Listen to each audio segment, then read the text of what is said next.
कहती जिसको, ठीक है। तो सर्वनाम का मतलब होता है सर्व प्लस नाम, दोनों को अलग अलग करते हैं। सर्व का मतलब क्या होता है देखो, और नाम का मतलब, सर्व का सबका, और नाम माने नाम। तो सर्वनाम का मतलब होता है सबका नाम, ठीक है, इसमें सबका नाम। और संज्ञा का मतलब क्या होता है, पहले संज्ञा पढ़ाया था ना मैंने। संज्ञा का मतलब होता है सब नाम, सब नाम, ठीक है। और सर्वनाम का मतलब होता है सबका नाम। दोनों चीजें अलग अलग है और दोनों विकारी शब्दों को ही भेद हैं, सर्वनाम और संज्ञा और सर्वनाम। तो अब हम पढ़ते बच्चों, सबसे पहले परिभाषा देखते हैं। वे विकारी शब्द जो संज्ञा के स्थान पर प्रयोग किए जाते हैं उन्हें सर्वनाम कहते हैं। कौन से विकारी शब्द देखो दिया, ये सर्वनाम भी क्या है, विकारी शब्द। विकारी शब्द का दूसरा भेद है। जो वे विकारी शब्द जो संज्ञा के स्थान पर प्रयोग किए जाते हैं, किसके स्थान पर प्रयोग किए जाते हैं, संज्ञा शब्दों के स्थान पर प्रयोग किए जाते हैं, उन्हें सर्वनाम शब्द कहते हैं। अब जैसे दिया मैं, तुम, वह, यह, वे आदि, ये सर्वनाम शब्द है।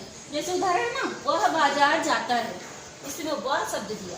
अब यहीं पे अगर मैंने लिख देती राम, राम बाजार जाता है, अगर लिख देती राम बाजार जाता है तो राम क्या हो जाता, संज्ञा हो जाता। और यहाँ पे लिख दिया राम की जगह वह लिख दिया, तो ये क्या हो गया, सर्वनाम हो गया।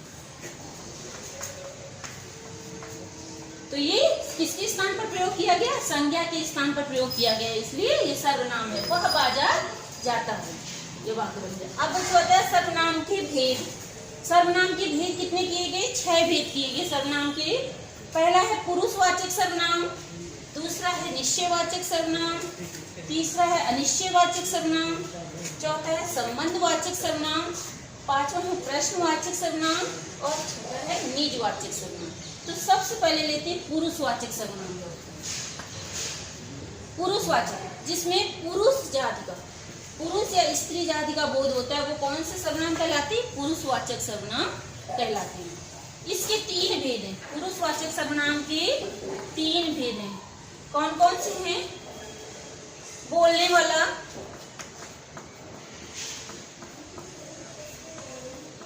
बोलने वाला, बोलने वाले को क्या कहते हैं,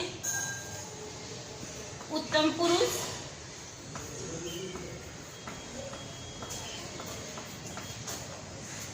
सुनने वाला,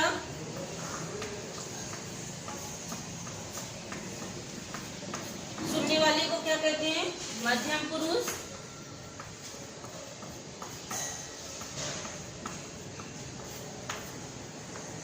जिसके बारे में कहा जाए, जिसके बारे में कहा जाए, क्या होता है, अन्य पुरुष।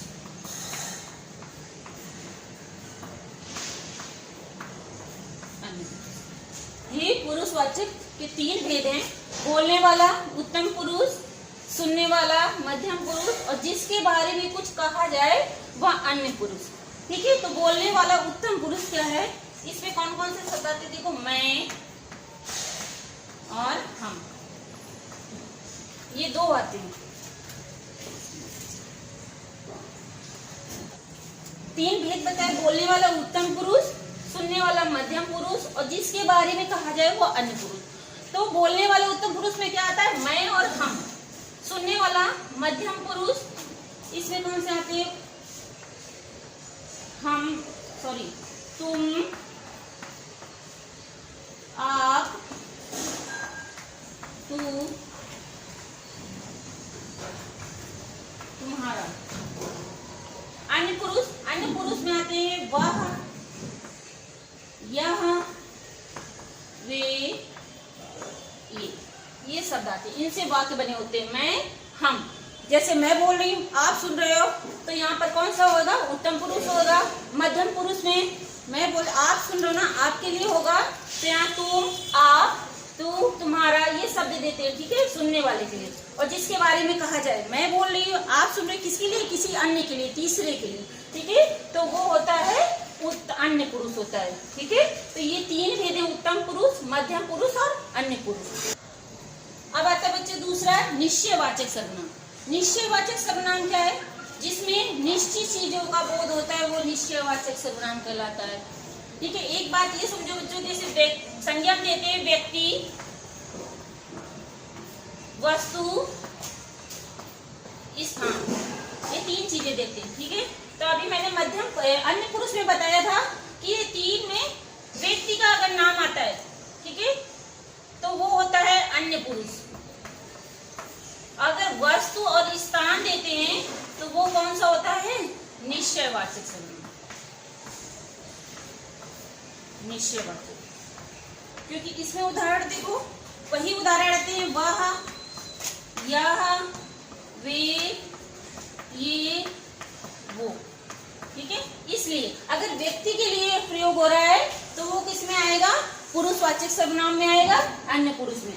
अगर वस्तु और स्थान के लिए प्रयोग किया जा रहा है तो किसके लिए आएगा? निश्चयवाचक सर्वनाम में आएगा। अब बच्चे आते हैं अनिश्चयवाचक सर्वनाम। अनिश्चय, जिसमें कोई निश्चित चीज ना हो। ठीक है, अनिश्चयवाचक, निश्चित चीज का बोध ना हो, वो कौन सा होता है? अनिश्चयवाचक सर्वनाम होता है। इसमें क्या आता है? कोई और कुछ, 2 शब्द आते हैं, कोई और कुछ। वाक्य बनता है जैसे कोई द्वार पर खड़ा है। क्या बनता है? कोई द्वार पर खड़ा है। अब कौन द्वार पे खड़ा है पता नहीं चल रहा है किस चीज का, उसके हाथ में कुछ है, क्या है कुछ पता नहीं, तो यहाँ पे कौन सा होगा सर्वनाम? अनिश्चयवाचक सर्वनाम होगा। अब इसके बाद चौथा नंबर आता है संबंधवाचक सर्वनाम। संबंधवाचक क्या है? एक सर्वनाम शब्द का दूसरे सर्वनाम शब्द से जो संबंध का बोध कराता है वो संबंधवाचक सर्वनाम कहलाता है। जैसे इसमें दो, जो और सो, 2 आती है। जो, सो, जो करेगा सो भरेगा, उदाहरण आते हैं ना, जो करेगा सो भरेगा, वो संबंधवाचक सर्वनाम कहलाता है। अब बच्चों आता है प्रश्नवाचक सर्वनाम। प्रश्नवाचक सर्वनाम क्या है? बताइए, प्रश्नवाचक क्या है? जिसमें प्रश्न का बोध हो वो प्रश्नवाचक सर्वनाम कहलाता है। जैसे क्या, क्यों, कब, कहाँ। ठीक है, ये सब बातें। कौन आ रहा है, कौन गया, क्या पढ़ रहे हो। ठीक है, ये शब्द देते हैं, वहां पर कौन सा होता है? प्रश्नवाचक सर्वनाम, जिसमें प्रश्न का बोध कराया जाता है। अब बच्चों 6 नंबर आता है निजवाचक सर्वनाम। अब निजवाचक सर्वनाम क्या है? निजवाचक, जिसमें आप शब्द का प्रयोग आदर सूचक के अर्थ में ना होकर के स्वयं के लिए होता है, वो कौन सा होता है? निजवाचक सर्वनाम होता है। जिसमें बोलने वाला वक्ता आपके लिए, दूसरों के लिए आप शब्द का प्रयोग ना करके स्वयं के लिए करता है, वो आदर सूचक, वो निजवाचक सर्वनाम होता है। जैसे इसमें उदाहरण देखो, मैं अपना काम अपने आप कर लूंगा। ठीक है, मैं अपना काम अपने आप कर लूंगा। यहाँ आप शब्द किसके लिए आ रहा है? स्वयं के लिए आ रहा है। ये निजवाचक सर्वनाम है। और जो आदर सूचक के अर्थ में आता है वो पुरुषवाचक सर्वनाम में आता है, जो मध्यम पुरुष में होता है। तो ये 6 भेद हैं सर्वनाम शब्दों के।